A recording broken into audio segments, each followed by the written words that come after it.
Kalau istri-istri yang nggak bertobat itu kan punya duit 5 juta, make upnya 4 juta Pak.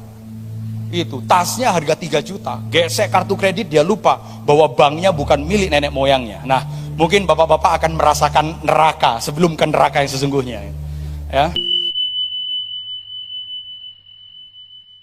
Saya percaya bahwa setiap orang yang datang ke Tuhan, saudara, semua orang bisa beribadah.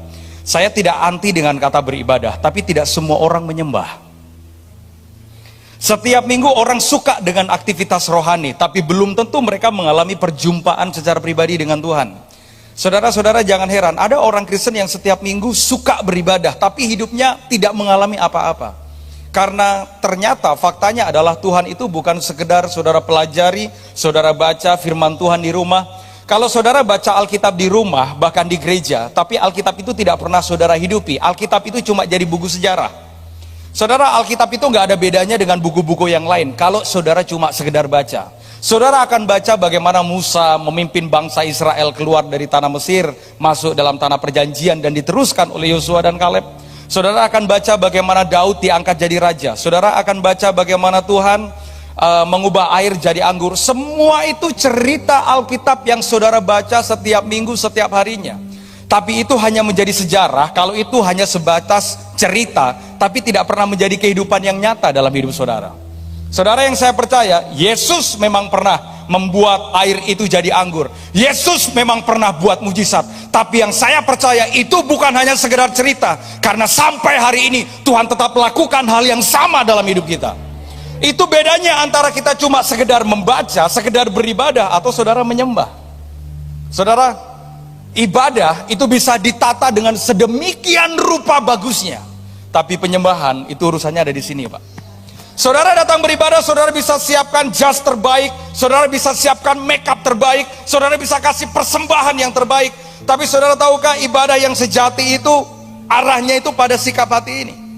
Ketika saudara datang ke Tuhan, saudara tidak cuma sekedar saudara beribadah, tapi saudara datang, saudara untuk menyembah. Bahkan Alkitab katakan, Billy, satu kali murid-murid bahkan orang-orang yang ada di sekitar Yesus, mereka tanya, Bapak kapan saatnya tiba? Dia bilang begini, saatnya sudah tiba dan sudah tiba sekarang, bahwa Bapak mencari, saudara garis bawah ini, dia tidak mencari sekedar orang yang beribadah, tetapi Bapak mencari para penyembah-penyembah. Tahukah saudara, di sorga tidak ada lagi yang menyembah, karena satu malaikat yang diciptakan dalam kekudusan namanya Lucifer. Lucifer is the worship angel, dibuang sama Tuhan. Sorga nggak ada lagi yang menyembah sejak Lucifer dibuang. Makanya sorga butuh kita untuk apa? Bukan untuk sekedar beribadah, tapi untuk menyembah Tuhan. Makanya banyak orang sekedar beribadah, tapi belum tentu mereka menyembah. Penyembahan nggak ada urusan dengan musik, nggak ada urusan. Penyembahan nggak ada urusan dengan penampilan, jas, apalagi sepatu baru. Penyembahan urusannya di sini. Ada banyak orang sekarang, Pak, suka menghadiri ibadah, tapi tidak suka masuk di dalam ibadah. Saudara, apa bedanya dengan menghadiri dengan masuk di dalam ibadah? Bahkan saya selalu ngomong sedikit aja. Banyak orang suka masuk ke rumah Tuhan, tapi belum tentu di dalam Tuhan. Banyak orang suka masuk di rumah Tuhan, kegiatan-kegiatan yang rumah Tuhan kerjakan, tapi nggak suka masuk dalam hadirat Tuhan. Dan itu yang dilakukan oleh orang Farisi dan Saduki. Orang Farisi dan Saduki, saudara jangan tanya tentang kesalahan mereka. Mereka setiap hari itu mereka berkali-kali mereka beribadah, mereka datang beribadah, tapi mereka nggak ngerti maksud dan tujuan dan rencana Tuhan. Makanya saudara jangan heran, yang menolak Yesus bukan orang-orang pendosa, bukan orang-orang yang penjina, bukan orang-orang yang hancur hidupnya, tapi yang menolak Yesus justru orang-orang yang mereka suka dengan aktivitas rohani, tapi mereka nggak ngerti bahwa Mesias sudah diberikan, mujizat yang sebenarnya sudah diberikan. Saya berdoa hari ini kita tidak sekedar beraktivitas rohani, kita tidak hanya sekedar beribadah, tapi saudara datang hari ini, saudara sedang menyembah. Amin, amin. Nah, tanamkan itu dalam diri kita, saudara. Saudara, saya suka banget dengan tema yang dikasih ke saya. Saya percaya bahwa apapun bisa terjadi dalam hidup kita. Tapi satu hal, saudara, orang Israel ketika mereka keluar dari tanah Mesir, mereka tahu bahwa Tuhan janjikan sesuatu. Apa yang dijanjikan Tuhan kepada orang-orang Israel? Tuhan bilang begini, Musa, pimpin bangsaku, umatku keluar dari tanah Mesir ke tempat yang akan aku janjikan. Namanya apa? Tanah Kanaan. Saudara, tanah perjanjian Kanaan itu dijanjikan oleh Tuhan. Tapi tahukah saudara, Tuhan harus proses sedemikian rupa sebelum masuk dalam tanah perjanjian. Orang Israel itu harus masuk di padang gurun. Nah, banyak orang gini, orang suka dengan tanah perjanjian, orang suka dengan berkat Tuhan. Tema saya hari ini, orang suka dengan mujizat, tapi orang tidak suka dengan proses untuk Tuhan buat mujizat. Orang suka dengan tanah perjanjian, suka banget. Orang suka dengan kelimpahan, orang suka dengan berkat. Jemaat City Worship pasti suka, betul? Saya suka. Kita suka dengan mujizat, kita suka dengan kelimpahan. Kita suka Pak kalau rumah bertambah 2, rumah bertambah 3. Kita suka kalau rekening BCA begitu dicek saldonya semakin bertambah tiap minggu. Kita suka dengan itu. Tapi gak banyak orang suka untuk masuk di dalam padang gurun, prosesnya Tuhan. Nah, tahukah saudara, ketika Tuhan mau mengerjakan mujizat, selalu ada bagian prosesnya Tuhan. Makanya saya beri judul khotbah hari ini, judulnya adalah begini, Sang Pembuat Mujizat. Kita akan belajar dari apa yang Yesus kerjakan. Kita buka dulu ayatnya sebelum saya akan masuk ke ayat berikutnya. Kita buka Yohanes pasal yang ke-12. Kita akan bukakan tema yang diberikan kepada saya. Kita akan baca sama-sama. Yohanes, klipnya sudah saya siapkan. Yohanes pasal 12 ayat yang ke-18. Kita baca sama-sama saudara, 1, 2, 3. Sebab itu, apa saudara? Orang banyak itu pergi menyongsong dia. Terus karena mereka mendengar bahwa ia yang membuat mujizat itu. Garis bawahi orang banyak. Ada banyak orang banyak tergila-gila dengan mujizat. Ada banyak orang banyak suka dengan mujizat. Tapi tidak semua orang banyak itu mengalami mujizat. Saudara, di mana Yesus buat mujizat, ribuan orang datang kepada Yesus. Di mana Yesus buat mujizat, puluhan orang datang kepada Yesus. Di mana Yesus buat mujizat, ratusan orang datang kepada Yesus. Nah, Alkitab bilang begini, sebab itu orang banyak datang menyongsong Yesus. Orang banyak datang memuliakan Yesus. Orang banyak melihat mujizat Yesus. Tapi tidak berarti semua orang banyak itu mengalami mujizat Yesus. Makanya kita jangan jadi golongan orang yang banyak yang tergila-gila dengan mujizat Yesus, cuma jadi pelihat mujizat, tapi kita tidak pernah mengalami mujizat. Ada orang yang begitu, orang yang suka dengan kata banyak, tapi dia nggak mengalami, dia nggak ngalamin mujizat Tuhan, dia cuma suka tepuk tangan ketika orang lain diberkati. Makanya begini Pak, mujizat itu jangan cuma sekedar kesaksian dari orang lain. Saudara harus mengalami mujizat itu. Seringkali kita dengar begini, Pak, saya diberkati oleh Tuhan, Pak, saya disembuhkan, Pak, saya ditolong oleh Tuhan. Itu kata orang, betul gak? Makanya satu kali Yesus tanya kepada murid-muridnya, menurut kamu aku ini siapa? Ini pertanyaan penting. Yesus tanya, menurut kamu aku ini siapa? Dijawab sama Petrus, kata orang engkau adalah salah satu dari nabi. Kata orang engkau adalah Elia. Yesus gak tanya apa kata orang. Yang Yesus tanya, menurut kamu. Kalau kata orang Yesus nabi, kalau kata orang Yesus Elia, yang Yesus tanyakan menurut kamu. Makanya iman itu bukan apa kata orang, tapi apa kata saudara. Kalau saudara dengar kesaksian bagaimana orang diberkati, kalau saudara dengar kesaksian bagaimana orang ditolong Tuhan, jangan cuma itu sekedar kesaksian yang saudara dengar, tapi kesaksian itu jadi kehidupan karena saudara mengalami. Makanya banyak orang tergila-gila dengan kesaksian, tapi hidupnya tidak pernah jadi kesaksian. Nah, hari itu orang banyak datang kepada Yesus berbondong-bondong. Kenapa mereka datang kepada Yesus? Karena Yesus buat mujizat. Yohanes pasal 12 ayat ke-18 itu muncul karena ada satu peristiwa mujizat yang keren banget yang Tuhan kerjakan. Mujizat apa itu? Pak, cerita ini ketika orang-orang banyak mereka bilang begini, iya yang membuat mujizat itu terjadi karena ada satu orang yang sudah mati dibangkitkan oleh Yesus. Namanya siapa? Namanya Lazarus. Saudara sudah siap terima firman Tuhan? Katakan amin. Mari buka Yohanes pasal 11 ayat yang pertama. Yang saudara bersuka cita katakan amin. Yohanes pasal 11 ayat yang pertama. Bisa ditampilkan klip yang sudah saya siapkan. Yohanes 11, sebelum dia bisa ikuti saya agak lebih cepat karena saya khotbahnya agak cepat. Oke. Mari kita baca sama-sama saudara, 1, 2, 3. Ada seorang yang sedang sakit, namanya siapa? Lazarus. Hari itu ada orang yang sakit namanya Lazarus. Nah saudara, ngomongin tentang sakit, ada banyak orang juga ngalamin hal yang sama. Kita seringkali dalam hidup kita ngalamin sakit. Sakit apa? Sakit tubuh. Ada yang ngalamin sakit tubuh. Sakit apa? Sakit kantong. Ada yang ngalamin sakit kantong. Sakit apa? Sakit keuangan. Kalau ngomongin tentang sakit, saya tidak hanya bicara tentang sakit secara tubuh, sakit secara jasmani.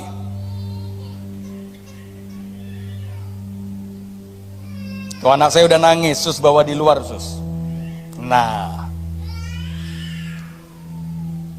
ada banyak orang ngalamin sakit, tapi gitu.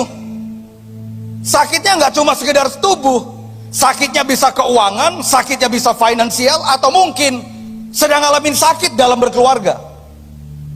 Ada banyak orang dalam hidup, kita ngalamin sakit pak. Saya nggak tahu, saudara sakitnya apa? Coba lihat kanan kiri, lagi sakit apa situ? Jangan-jangan istrinya bilang, gua sakit gara-gara lu Bambang. Oh kantong kering pak. Ya, gampang pak, kantong kering nggak perlu doa pak, kantong kering, kerja keras.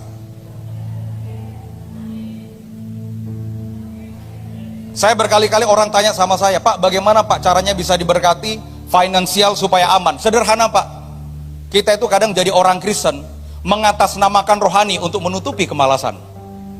Sorry ya, saudara kalau mau diberkati, jangan pintar berdoa tapi nggak pintar kerja Pak. Kalau saudara tanya sama saya, saudara tanya sama karyawan saya pasti bangun paling pagi. Kadang tidur paling telat Pak, ngurusin kerjaan. Karena bagi saya sederhana. Saudara, pasti kita baca tentang mujizat 5.000 orang kenyang, betul? Kita suka dengan mujizat itu. Pak, 5.000 orang kenyang. Kita seringkali berdoa, Pak, bagaimana keuangan kenyang, rumah tangga keuangan kenyang, dapur mengepul setiap hari. Mujizat 5.000 orang kenyang itu terjadi karena ada 5 roti 2 ikan. Dan itu Yesus tanya, apa yang ada padamu? Kan murid-murid kan datang kepada Yesus, Guru, mereka kelaparan. Yesus tanya, apa yang ada padamu? 5 roti dan 2 ikan. Saudara, mujizat itu kadang terjadi karena Tuhan tanya dulu, apa yang ada padamu? Sederhana, ada bagiannya Tuhan, ada bagian kita Pak. Nanti saya akan bagikan, mujizat itu bagian Tuhan melakukan, bagian kita menyiapkan. Ada banyak orang secara finansial ingin diberkati, tapi bangun tidur Pak, bangun pagi itu bukan hanya kesiangan, rezekinya dipatok ayam, ayamnya udah jadi ayam goreng Pak. Males, apalagi nggak mau kerja keras, tapi kita mintanya, Tuhan berkati aku berlimpah-limpah Tuhan. Saya belajar sesuatu, Tuhan punya hukum, namanya hukum tabur tuai. Apa yang saudara tabur, itulah yang saudara tuai. Kalau saudara ingin menikmati durian, maka taburlah benih durian. Kalau saudara ingin menikmati mangga, maka taburlah benih mangga. Tapi kalau tiba-tiba, nanam juga enggak, tiba-tiba saudara punya durian, saudara punya mangga, udah pasti itu punyanya orang yang diambil tuh. Makanya kadang dalam hidup, apa yang kita tabur, itulah yang kita tuai. Sederhana, kalau saudara minta secara keuangan diberkati, taburlah dengan kerja keras dan mengandalkan Tuhan. Hidup saudara pasti diberkati. Karena tadi ada yang ngomong, Pak kantong kering. Saya belajar, saudara tanya sama istri saya, 2 tahun kami memulai dengan pekerjaan nol Pak, kami tidak punya apa-apa. Saya kemarin diminta kesaksian di teman-teman pengusaha. Kebetulan saya terpilih, bapak-bapak menteri kita milih saya jadi ketua Gempar DPD Sulut. Gempar itu singkatan dari Generasi Muda Pembaharu. Itu di dalamnya itu ada pengusaha, ada beberapa dokter. Saya libatkan juga ada dokter Eko yang ikut juga ada di dalamnya. Ada beberapa teman-teman dewan. Saya bilang begini, saya ini Pak di Manado Pak, saya memulai dari nol, dari tidak punya apa-apa. Tapi kalau saya sama istri kerja, itu kadang kita kerja itu kerja keras. Kita itu ngurusin kerjaan, saya itu kadang pulang paling telat. Karena saya percaya satu hal, berkat itu gampang Tuhan berikan. Tapi tugas kita menyiapkan berkat itu supaya cepat datang dalam hidup kita. Kalau mau diberkati, sederhana. Tuhan melakukan, kita menyiapkan.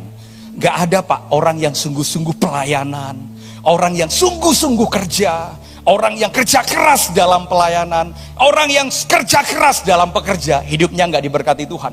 Pada faktanya adalah begini, Lazarus itu ada tinggal di daerah namanya Betania. Nah saya suka ini. Satu kali yang sakit ini namanya Lazarus, dia tinggal di daerah namanya Betania. Betania itu kampungnya siapa? Kampungnya Maria dan adiknya Marta. Betania itu tidak jadi salah satunya kampung, ada banyak kampung. Tapi kenapa Yesus suka tinggal, bahkan mampir di kampung namanya Betania? Padahal di sekitar kampung Betania itu ada kampung-kampung yang lain.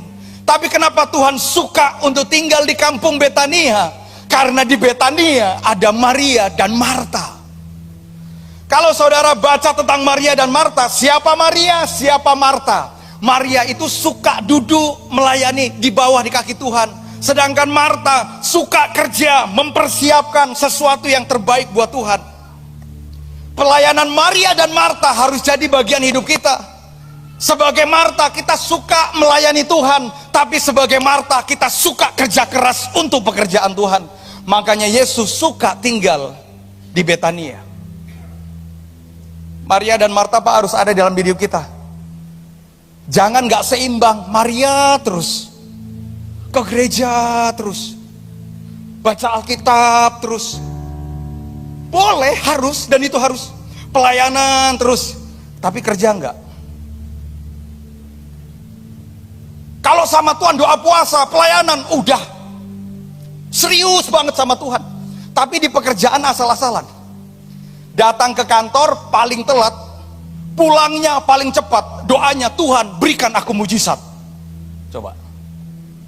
Kalau kita tanamkan hidup kita seperti Maria dan Marta, secara pelayanan rohani kita sungguh-sungguh seperti Maria, secara dalam pekerjaan marketplace kita kerja keras seperti Marta, pasti Yesus betah dan memberikan mujizat berkatnya dalam hidup kita. Oh ya, nah hari itu di Betania ini, saudaranya Maria dan Marta yang pelayanan rohani dan pelayanan jasmani ini tiba-tiba sakit. Namanya siapa? Lazarus. Dan anehnya, klip berikutnya begini Pak. Marta dan Maria, Maria dan Marta mengasihi Tuhan. Tapi tiba-tiba saudaranya sakit. Sakitnya sakit keras. Sama seperti yang tadi saya katakan, kita nggak tahu kita sakit apa. Ada yang sakit keluarga, ada lagi kantongnya juga sakit Pak. Tadi Pak bilang, ada lagi apa? Pekerjaan juga sedang sakit, bahkan pelayanan juga sedang sakit. Ada banyak hal yang sakit dalam hidup kita yang mesti kita sembuhkan. Nah, ketika Lazarus sakit, maka klip berikutnya Alkitab bilang begini, klip berikutnya. Yohanes pasal 11 ayat yang ketiga. Alkitab bilang begini, dan Lazarus yang sakit itu adalah saudaranya, saudara Maria dan Marta di Betania. Makanya saya berdoa saudara, hidup saya itu seperti Betania. Ada banyak kampung yang lain, tapi Tuhan betah di Betania. Hidup kita harus seperti Betania. Tuhan suka tinggal di Betania. Ada banyak orang suka dengan hadirat Tuhan, tapi saya berdoa supaya hadirat Tuhan juga betah di dalam hidup saudara, dan saudara betah juga dalam hadirat Tuhan. Nah, ketika Lazarus sakit, dan Lazarus yang sakit itu adalah saudaranya, kedua perempuan itu mengirim kabar kepada Yesus. Maka dikirimlah kabar, Maria dan Marta mengirim kabar kepada Yesus. Alkitab bilang begini, Tuhan, dia yang engkau kasihi sakit. Tuhan, yang engkau kasihi Lazarus sedang sakit. Harusnya, kalau memang Yesus mengasihi Lazarus, begitu dengar Lazarus sakit, yang dilakukan Yesus apa? Langsung cepat-cepat Pak, ayo kita datang. Ayo murid-murid kita doakan Lazarus. Lazarus sakit, ayo murid-murid kita doakan dia. Bawa kue kayak atau apa, kita doakan, tumpang tangan kita doakan lah, pakai minyak urapan kita doakan dia. Bahasa saya. Tapi yang anehnya adalah Yesus bilang Lazarus itu dikasihi, tapi ketika Lazarus sakit, apa yang Yesus lakukan? Gini Pak, unik nih, ayat yang keempat. Ketika Yesus mendengar kabar itu, ia berkata, penyakit itu tidak akan membawa kematian, tetapi akan menyatakan kemuliaan Allah. Kalau kita dengar di sini, ini agak lucu. Coba saudara ya, contoh. Tiba-tiba ada salah satu dari jemaat sakit. Tiba-tiba telepon sama Pak Jeremia. Pak Gembala, Pak Gembala, papa saya sakit. Pak Gembala saudara jawab di telepon, penyakit itu tidak akan membawa kematian. Saudara akan bilang apa? pendeta sesat nih. Datang kayak, Pak doakan, tumpang tangan Pak. Apalagi sakitnya udah sekarat. Begitu sakit sekarat, sakitnya di Siloam, telepon pendetanya atau majelis gereja, Pak doakan Pak. Pak, mama saya sudah sekarat Pak. Dijawab sama majelisnya, Bu, penyakit itu tidak akan membawa kematian, tapi justru akan memuliakan Allah. Saudara langsung bilang, ini pendeta model akhir zaman, model kayak begini nih. Dan itu yang Yesus lakukan. Coba kira-kira yang ngasih kabar tadi, begitu pulang kepada Maria dan Marta kan pasti tanya, bilang apa so? Sudah, kita suka kasih tahu Pak Yesus. Apa Yesus sudah jawab? Penyakit itu tidak akan membawa kematian, tapi justru akan memuliakan Allah. Yang mereka harapkan adalah Yesus datang, tapi Yesus tidak datang, Pak.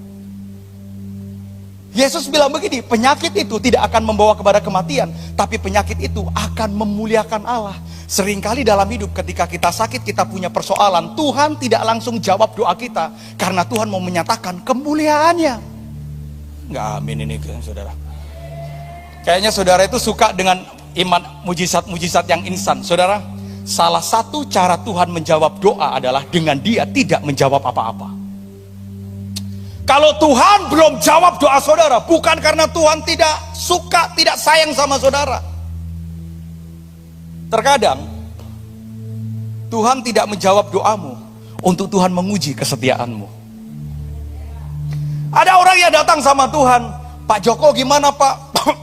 Batu Pak, tapi setia sama Tuhan. Minggu kedua, Pak bagaimana? Pak parah Pak, tapi setia sama Tuhan. Tahu gak saudara, terkadang iman yang setia itu dilahirkan dalam proses kehidupan yang nyata. Saya nggak tahu dengan apa yang saudara alami hari ini. Datang ke gereja minggu ini, bagaimana? Ya, keuangan masih hancur Pak, tapi aku tetap setia melayani Pak. Angkat tangan sungguh-sungguh sama Tuhan. Minggu kedua, bagaimana keuangan Pak? Tambah hancur Pak, tambah parah Pak, tapi aku tetap setia sama Tuhan. Tahu nggak saudara? Penyembahan yang paling manis itu ada di mana? Bukan di tanah perjanjian. Penyembahan yang paling manis itu justru ada di padang gurun. Tuhan menikmati itu. Kalau saudara angkat tangan, saudara diberkati, semua orang bisa. Tapi ketika saudara tidak mampu untuk angkat tangan, tapi saudara memilih untuk angkat tangan, itu yang membedakan saudara dengan orang lainnya. Kalau kita melayani karena kantong kita beres Pak, semua orang bisa.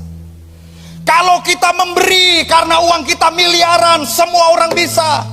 Tapi justru kita memberi, memutuskan dari kekurangan, itu yang menyukakan hati Tuhan. Itu yang namanya bukan pemberian, tapi korban. Korban itu menyakitkan Pak, tapi Tuhan suka. Ada banyak orang memberi tapi gak berkorban. Nah, saudara pasti akan tanya lagi sama saya, Pak David, apa bedanya memberi, pemberian sama korban? Ini, kalau saudara punya, saya nggak ngomong cuma sekedar materi, tapi salah satu cara Tuhan uji kita lewat materi. Karena seringkali materi itu menguasai hati dan kemudian membuat kita berbeda dengan orang lainnya. Makanya kalau saudara diberkati, saudara biasa aja dengan Tuhan. Karena kita tahu kok semuanya itu pemberian Tuhan. Apa sih bedanya pemberian dengan korban? Kalau saudara punya uang 1 miliar, saudara kasih 1 juta, itu namanya pemberian. Tapi kalau saudara punya uang 1 juta, saudara kasih 900.000 atau 1 juta, itu namanya korban. Sesuatu yang tidak mampu, tapi saudara lakukan, itu yang menyukakan hati Tuhan. Nih, saya belum cerita nih tadi malam sama istri saya. Kemarin sore teman saya telepon, ada teman saya, penyanyi rohani lagi pelayanan di sini, namanya Frankie Siombing. Makanya malam saya ajak makan, kita makan rame-rame di Sugogi. Saya itu, ini kalau ditanya jujur ya, saya itu Pak jarang banget. Di rekening saya itu uang lebih dari 10 juta itu nggak pernah kadang. Jarang lah. Pokoknya semua uang itu di istri. Soalnya istri yang ngatur keuangan. Ya, istri itu kan ya bendahara keluarga dan bendahara surga. Sekalipun istri juga bisa jadi neraka buat suami gitu kan. Dan kalau istri-istri yang gak bertobat itu kan punya duit 5 juta, make upnya 4 juta Pak. Itu tasnya harga 3 juta, gesek kartu kredit, dia lupa bahwa banknya bukan milik nenek moyangnya. Nah, mungkin bapak-bapak akan merasakan neraka sebelum ke neraka yang sesungguhnya, ya. Nah, tadi malam itu saya tuh nggak pernah khawatir lah dalam hidup, karena Tuhan itu sudah pelihara saya dengan caranya ajaib. Tadi malam itu uang saya itu tinggal 700.000. Saya udah mau WA ke istri saya yang transferin dong. Pokoknya semua uang, pokoknya uang bisnis, pekerjaan, pokoknya hasil semua di istri. Restoran, pokoknya udah ke istri. Ada kerjaan, kita kadang jual usaha saya ada di Sulawesi Tengah, Pak. Saya kebetulan nambang nikel, itu nikelnya kalau udah jual ada hasil, pokoknya semua ke istri. Itu di rekening saya itu kadang 1 juta, ya kadang paling banter 3 atau 4 juta. Terus tadi malam itu teman-teman saya itu mereka pelayanan sampai elat. Nah, mereka itu dari Bali 8 orang. Jadi Frankie Siombing itu bawa timnya 8 orang. Tiba-tiba Frankie WA saya, "Bro, di mana bro? Ada ini di sekitaran Megamas." "Woi bro, belum makan bro." Bayangin, belum makan udah mau jam 10.15 lah, udah mau jam setengah 11. Jadi tadi malam itu ada acara ibadah lah gitu, agak telat. Jadi selesainya itu jam 10 lebih. Terus dia WA, nanti kalau saudara tanya saya bisa tunjukin. Terus dia bilang gini, "Say, gua lapar say, sama tim semua lapar." Saya tuh uang saya tinggal 700.000, saya udah mau WA ke istri saya. Saya udah mau WA, "Sayang transferin dong." Tiba-tiba sahabat saya, mantan Bupati Minsel, ya saudara nggak usah cari tahu siapa. Tiba-tiba nanya, "Bro, aku minta nomor rekening dong." Persis 1 menit Pak setelah Frankie Siombing WA saya, "Minta nomor rekening dong." Ya udah dong, kan pendeta kalau dimintain nomor rekening kan berasa surga kan, ya kan? Ya, saya dimintain nomor rekening, ya udah saya kirimilah nomor rekening. Saudara, saya itu ngitung traktir makan tuh paling semalam mungkin habis jutaan lah. Ini ibu transfer saya itu 30 kali lipat dari apa yang saya berikan untuk saya ngajakin itu teman-teman pelayanan untuk makan. Padahal urusan makan mereka bukan saya yang ngundang mereka, bukan saya yang harus ngurusin makanan mereka. Tapi saya belajar sesuatu, ketika kita punya hati memberi, jangan takut, Tuhan pasti akan berkati hidup saudara. Sampai saya ngelumur-lumur, 30 kali Pak dari apa yang saya keluarkan. Makanya saya nggak pernah takut. Saya sama istri sekarang kita lagi hitung untuk kita bikin pengobatan gratis di Sorong Pak, di Papua. Kemarin itu 1 anak berapa sayang? Kira-kira berapa? 400.000, nyampe? Iya, 300. Itu 300.000 dan kita harus urus itu 119 anak. Jadi 300.000 kali 119. Itu baru pengobatannya Pak. Belum sekolahnya. Saya lagi pusing itu ngurusin. Oh iya, kalau kita bangun sekitar 10 kali 12 kita butuh dana berapa ya? Tapi saya belajar sama istri. Saya tanpa melebih-lebihkan ya, saya bersyukur dapat istri yang luar biasa. Ya hari ini saya ngomong, "Pak, terkadang Pak, ada hamba Tuhan saya yang kasihan tuh, ayo kita berkati itu." Saya bersyukur Pak. Tahu gak saudara, kebahagiaan bagi saya sebagai seorang suami apa? Punya istri yang tidak hanya cantik tapi mengasihi Tuhan.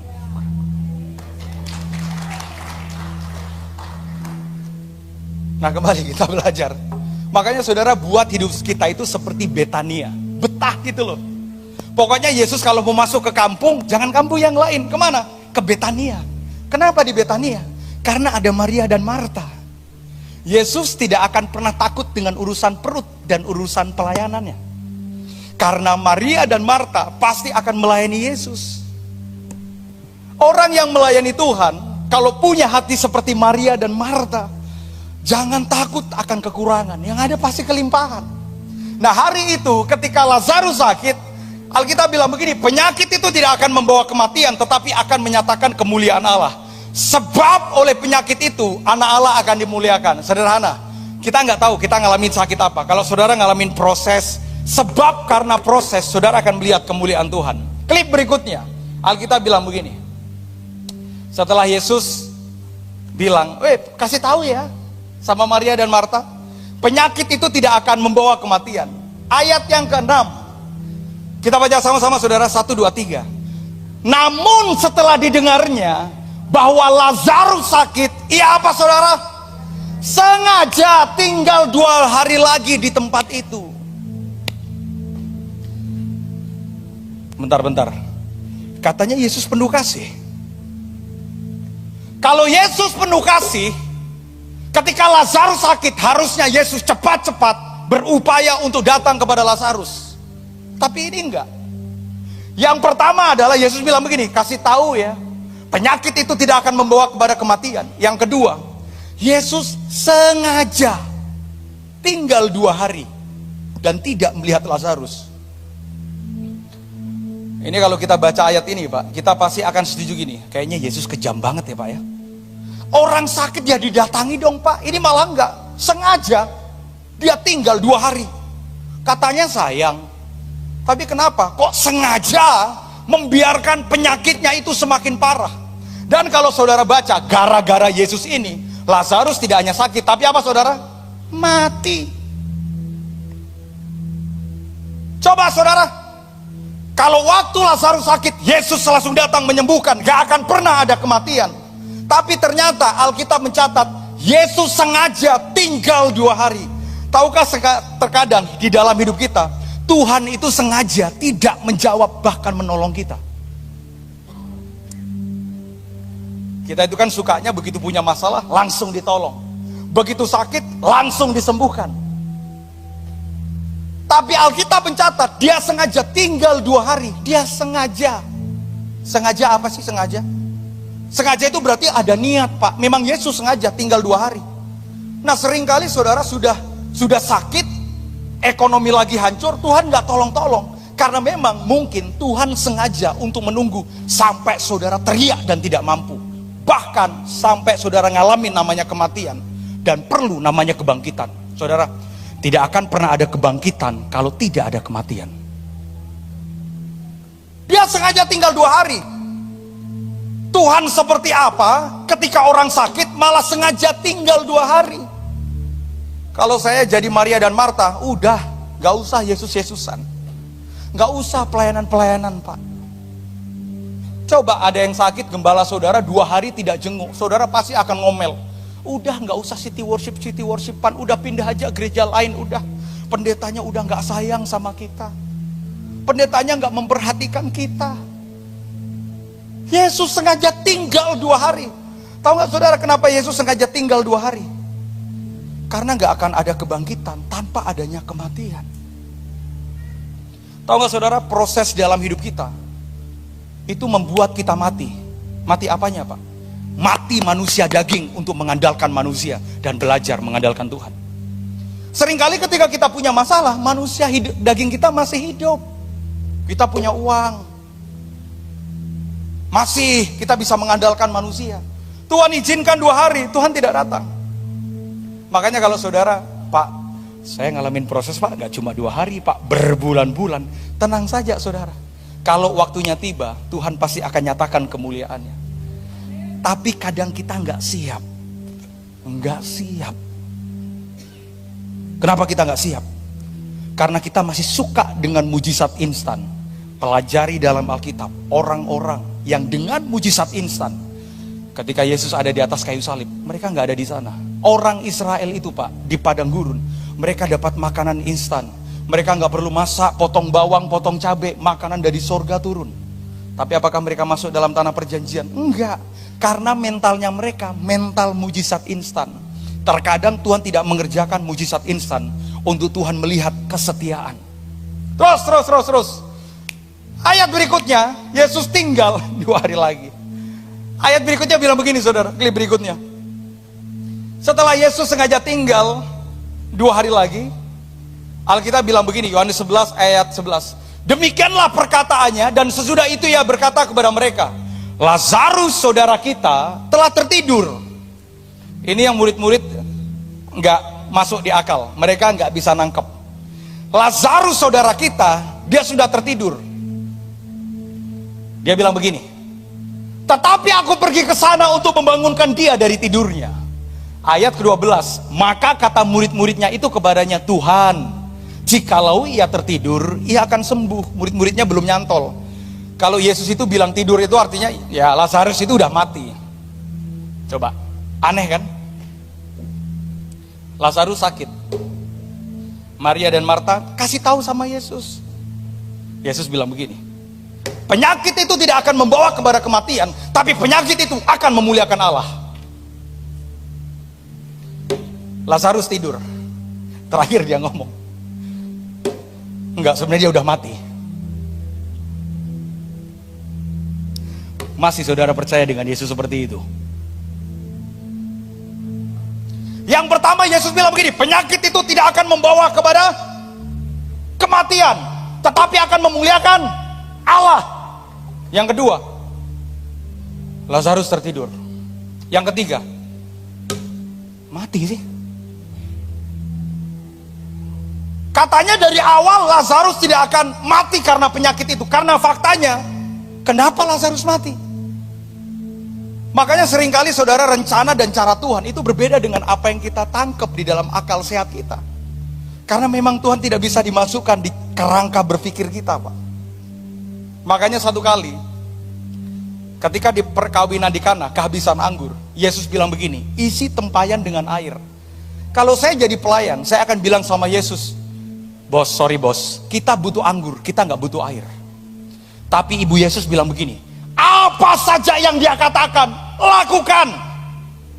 Kalau saya jadi pelayan, bu, yang anaknya ibu katakan isi tempayan dengan air. Bu, kita butuh anggur, kita tidak butuh air. Tapi ketika pelayan-pelayan itu menuruti perkataan Tuhan, menuruti firman Tuhan, air itu berubah jadi apa? Jadi anggur yang terbaik, saudara. Hasil dari sebuah ketaatan selalu berkat yang terbaik yang Tuhan akan siapkan buat saudara semua. Sekalipun gak ngerti, taat saja. Terus. Ayat 13, tetapi maksud Yesus, ia tertidur dalam arti mati. Sedangkan sangka mereka Yesus berkata tentang tertidur dalam arti biasa. Sampai kemudian klip berikutnya, Yesus datang. Ketika Yesus datang, Lazarus tidak hanya sudah mati, tapi Lazarus sudah bau. Klip berikutnya nih, Yohanes 12 ayat 18. Sebab, no. Klip berikutnya.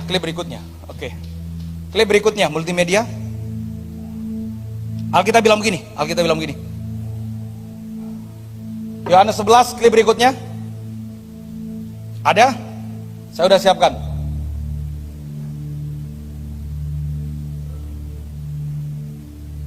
No. Klip berikutnya. Ada klip berikutnya? Bukan. Tunggu. Saya akan bukakan saudara. Saya tuh tipikal pengkhotbah yang udah pengen lari kemana-mana gitu. Makanya tadi selama penyembahan itu saya suka tadi dengan lagu Ku Tahu Hidupku Adalah Penyembahan. Begitu worship leader naikin itu, saya udah pengen loncat dan udah mau berdiri gitu. Saya nunggu aba-aba dari worship leader, ayo kita berdiri. Udah saya langsung loncat aja tadi. Karena penyembahan itu saudara, kalau saudara masuk dalam hadirat Tuhan, saudara pasti akan ngerasakan lapar dan haus sama Tuhan dan ngalamin berkat dan mujizat Tuhan. Hadirat Tuhan itu emang saudara gak bisa dibayar dengan apapun. Waduh. Saya berkali-kali pelayanan. Bulan Desember itu di Palangkaraya itu ada 7.000 anak-anak muda mereka datang di sana.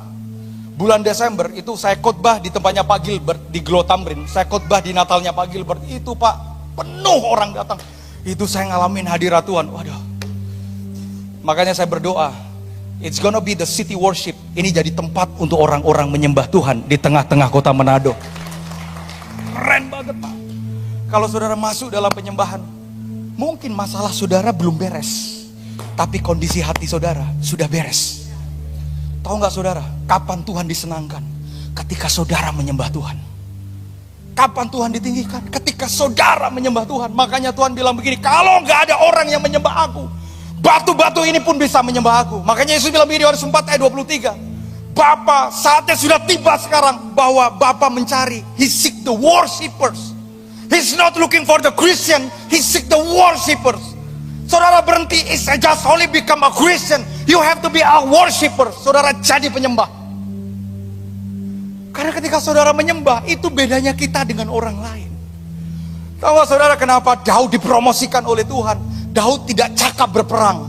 Dia cakap cuma melawan beruang dan singa, tapi Tuhan lihat hati menyembahnya dia. He's the worship man. Dia orang yang menyembah. Makanya Tuhan suka dengan orang yang menyembah. Saudara, satu kali ada perempuan, ini kita ngomongin tentang mujizat. Perempuan ini namanya Hana, Pak. Dia mandul, Pak. Bertahun-tahun dia mandul. Saudara tahu arti Hana itu apa? Dari kata Hana, artinya beautiful, cantik, tapi mandul. Satu kali dia datang ke rumah Tuhan di Silo. Saudara baca 1 Samuel pasal pertama, terus berikutnya. Ketika dia datang di rumah Tuhan di Silo, biasanya dia datang bersama Elkana. Elkana itu suaminya. Ketika dia datang, selesai ngasih korban, dia pulang. Tahun berikutnya, dia datang ngasih korban, dia pulang. Dalam keadaan yang sama, mandul. Setiap tahun ketika Hana datang di rumah Tuhan, dia bawa status sebagai wanita yang mandul. Dia datang tahun ini ngasih korban, pulang, masih mandul. Dia datang tahun berikutnya, pulang, masih mandul. Dia datang ke rumah Tuhan di Silo, pulang, masih mandul. Tapi hari itu, Pak, dia beda. Biasanya setelah selesai, dia pulang. Tapi dia nggak langsung pulang. Alkitab mencatat, dia bersujud bersimpu di rumah Tuhan di Silo. Why? She worship. Dia berdoa kepada Tuhan. Ketika dia berdoa kepada Tuhan, kenapa dia berdoa? Karena bertahun-tahun, Pak, dia mandul. Orang udah ngomongin dia, cantik ya tapi mandul. Ih, kasihan mandul ya. Oh, cantik mandul. Seringkali kita mengalami kemandulan dalam hidup kita. Ekonomi mandul, pekerjaan mandul, bisnis mandul, pelayanan mandul. Dan hari itu apa yang Hana lakukan? Dia tidak langsung pulang, tapi dia berdoa sama Tuhan. Ketika dia berdoa, kayak komat kamit. Tiba-tiba pendeta seniornya namanya Eli lihat. Bu, kamu kenapa? Mabok. Eli gak ngerti apa yang dilakukan oleh Hana. Hana bilang begini, Pak, nanti saudara baca di rumah. Hambamu ini tidak mabok, tapi hambamu ini pedih hati karena dia dilukai. Dan dia bawa setiap luka itu di hadirat Tuhan. Coba ibu-ibu zaman sekarang begitu dilukai, ambil medsos, Facebook sama Instagram. Kenapa ngana lukai pak kita? Ya ampun. Hana memilih, dia datang sama Tuhan. Tahu nggak saudara? Ketika dia berdoa, dia cuma minta anak. Yang Tuhan kasih bukan anak. Tuhan kasih seorang nabi di perut Hana. Hasil dari ketaatan dan penyembahan selalu berkat yang berkelimpahan. Pasti. Makanya hari itu ketika Tuhan bilang begini, ketika Lazarus sudah bau. Kenapa bau? Ya, Yesus sengaja tinggal 2 hari. Seringkali dalam hidup ketika kita punya masalah kita udah bau. Bau itu apa sih, Pak? Bau itu bisa dicium oleh orang lain. Seringkali ketika kita punya masalah, punya persoalan, orang lain nyium bau persoalan kita. Tuh dia punya masalah tuh. Tuh. Itu kayaknya lagi hancur tuh ekonominya. Ada banyak orang suka mencari bau hidupnya orang. Urusan saudara bukan cari baunya orang, Pak. Karena masing-masing kita punya bau yang juga kurang enak di hadapan Tuhan. Nah, ketika Lazarus bau, Yesus bilang begini. Ketika Yesus tanya, di mana engkau letakkan Lazarus itu? Tuhan sebenarnya tanya sama kita kalau kita ngalamin mujizat. Di mana kita mau letakkan masalah kita? Tempat itu menentukan. Ada orang punya masalah tapi meletakkan masalahnya pada kekuatan bahkan sosial medianya. Ada banyak orang punya masalah tapi meletakkan masalah itu ke beban pendetanya. Kalau saudara punya masalah, sederhana, Pak. Sederhana. Kalau Yesus tanya, di mana engkau letakkan? Kasih tunjuk sama Yesus. Di sini, Tuhan. Kalau saudara punya masalah dalam hidup saudara, kasih tahu sama Tuhan, ini masalahku Tuhan. Kalau saudara punya masalah sama Tuhan, kasih tahu sama Bapa Sorgawi saudara, ini loh masalahku. Dan ketika Yesus tahu bahwa Lazarus sudah bau, Yesus bilang begini. Kata Yesus, angkat batu itu. Ada banyak orang pengen ngalamin mujizat, tapi nggak pengen angkat batu. Kenapa batu itu harus diangkat? Yesus bisa nggak sih untuk dia melakukan mujizat, mengangkat batu. Bisa Pak, dia Tuhan. Tapi buat Tuhan, ada bagiannya dia, ada bagian kita. Bagian Yesus membangkitkan Lazarus, bagian kita angkat batu itu. Kalau saudara sedang punya masalah, angkat batu masalah itu, serahkan sama Tuhan. Makanya ketika batu itu diangkat, Alkitab bilang begini, Marta, saudara orang yang meninggal itu, berkata kepadanya, Tuhan, ia sudah bau. Jadi kalau batu itu diangkat, baunya nyebar kemana-mana. Tuhan, dia sudah bau Tuhan. Baunya gak sedap. Terus dia berkata, Tuhan, dia sudah bau sebab sudah 4 hari ia mati. Ayat 40, ini poin saya saudara. Jawab Yesus, bukankah sudah kukatakan kepadamu, jikalau engkau percaya, engkau akan melihat kemuliaan Allah. Ini poinnya. Sebenarnya poinnya bukan pada masalah bau dan matinya, tapi jika engkau percaya, engkau akan melihat kemuliaan Allah. Di dalam bahasa Inggrisnya, I love this one. We have to have faith in God. Have faith in Him. Kita mesti percaya bahwa apapun yang dia lakukan, baik adanya.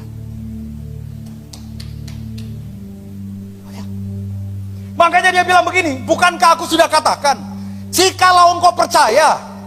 Ada orang yang kalau kita ngomong itu, Pak, Bapak percaya Pak, kita doakan, Bapak akan dipulihkan keuangannya. Dia kayak merasa, Pak, kayaknya susah Pak.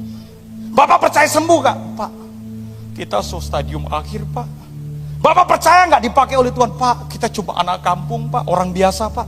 Yesus cuma mau ngomong gini, bukankah Yesus katakan, jikalau engkau percaya, dia sanggup untuk menyatakan mujizat. Pertanyaannya sederhana, saudara percaya nggak sih?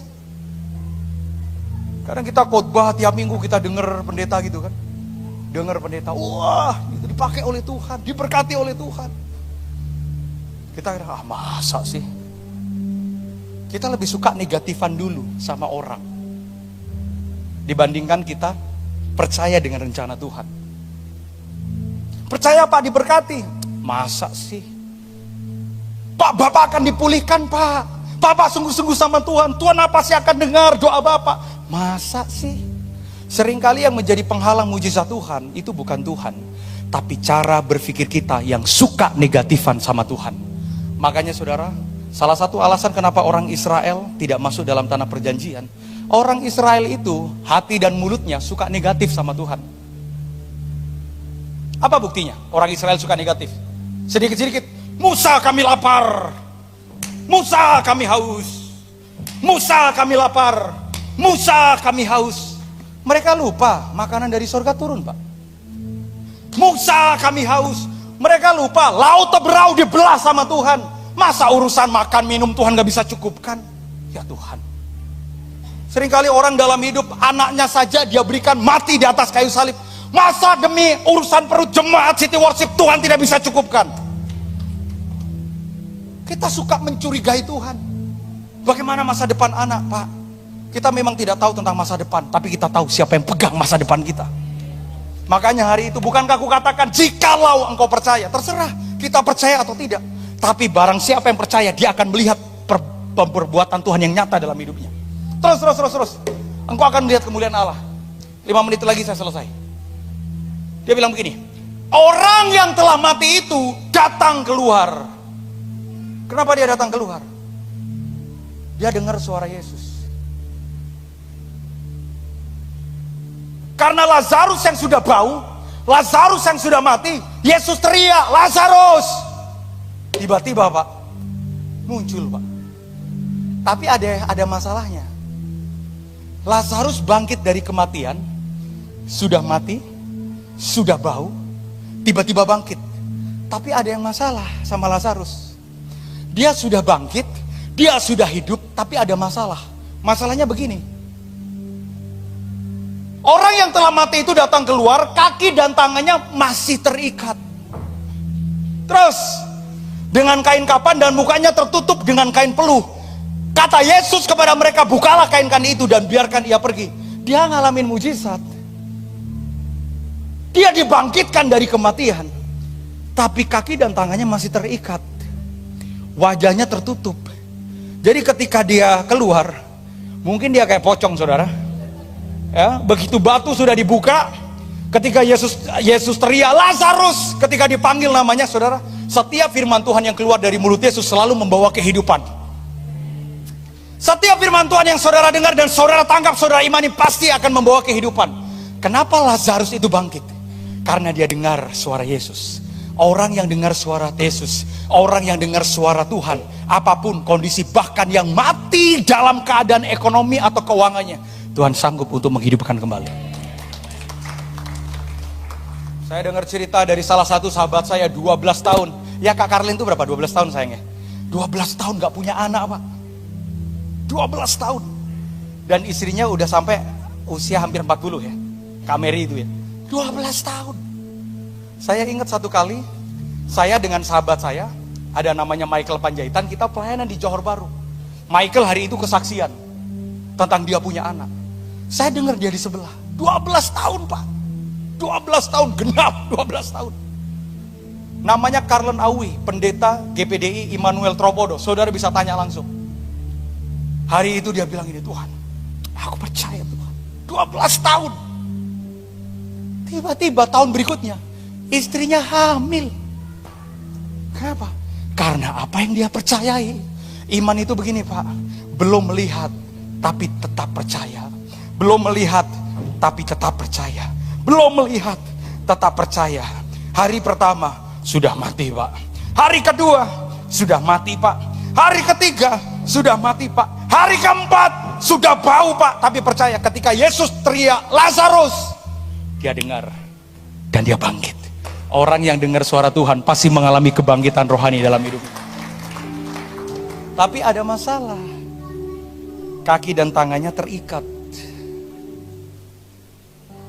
Pertanyaan saya sederhana. Kenapa Yesus tidak langsung buat mujizat? Kaki dan tangannya itu langsung terbuka. Karena sekali lagi, mujizat Tuhan itu melakukan bagiannya. Dan bagian kita harus lakukan bagian kita.